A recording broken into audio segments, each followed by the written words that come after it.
Olá, está no ar o nosso programa Boa Tarde Cidadão na Band Natal, chegando em todo o Rio Grande do Norte. Estamos acompanhando no Brasil inteiro a operação que foi deflagrada para identificar quem foram os possíveis hackers que invadiram ou teriam invadido os celulares de Sérgio Moro e Dallagnol. Há um detalhe interessante, é que há detalhes sobre isso no jornal O Globo, que já mostra que não houve invasão dos aparelhos, mas é um tipo de emparelhamento que se faz com os números dos celulares e você consegue captar as informações.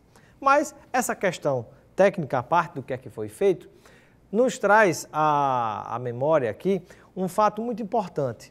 É que tempos atrás, sempre que alguém fazia uma denúncia séria, uma denúncia grave, aqueles que eram os atingidos, quando muitas vezes eram do lado do governo, tinham a postura de, primeira tática, desqualificar o denunciante.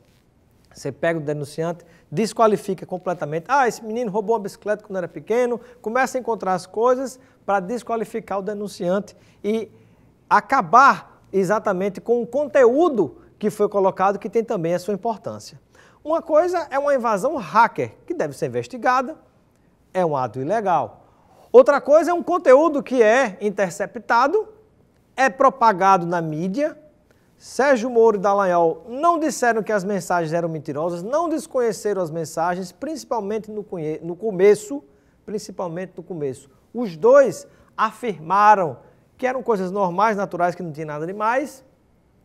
E começou a aparecer mais e mais mensagens, deixando a situação cada vez mais comprometedora para os dois, mostrando um juiz que agia politicamente, em conluio, em comum acordo com o Ministério Público, e aí, depois que a coisa começou a incomodar, tomou outras proporções, tenta-se inverter os fatos. Uma coisa é a apuração dessa questão da atuação de hackers. Outra coisa é o conteúdo que não pode ser descartado. É a mesma coisa da própria Operação Lava Jato, que em vários momentos captou coisas de forma considerada por alguns advogados ilegais, ou mesmo delações que foram negociadas e depois foram desaprovadas, ou não foram aceitas, mas colocou-se adiante as provas, e não se pode perder essas provas que foram captadas. Então, o raciocínio que valeu para Chico, vale também para Francisco, para dizer que, tudo bem, vamos investigar os hackers, prender, punir, seja lá o que for, de acordo com o que diz a legislação. Mas outra coisa é não esquecer, não descartar, e ninguém se fazer de doido em relação ao conteúdo que foi captado, porque é isso que, com um grande suporte de partes da nossa mídia nacional, se tenta fazer. Que um escândalo cubra o outro, que um erro cubra o outro, do mesmo jeito que ficou claro pelas mensagens que se cometeram crimes para combater o crime. Desse jeito ninguém respeita a lei. E tudo isso começou quando o próprio Sérgio Moro, num caso diferente, mas vale para Chico, vale para Francisco, liberou de modo ilegal, o Supremo Tribunal Federal considerou ilegal a liberação daqueles áudios em relação a Dilma Rousseff, captados por meio da justiça, mas não poderiam ter sido liberados porque trouxeram diversas consequências políticas.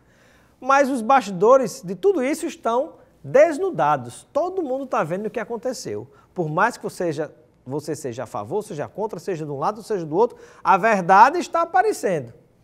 Agora, essa caça aos hackers, essa caça às bruxas, não pode fazer com que a gente esqueça do outro lado da moeda feitiços que foram gerados e os feiticeiros que cometeram esses feitiços. Uma coisa não invalida a outra, vamos trabalhar as duas coisas em paralelo. Não se pode perder, não se pode descartar tudo aquilo que foi colocado e divulgado pelo site The Intercept, independente das consequências que venham aí. Isso tem que ficar bem claro. Vamos a um breve intervalo, daqui a pouquinho a gente volta.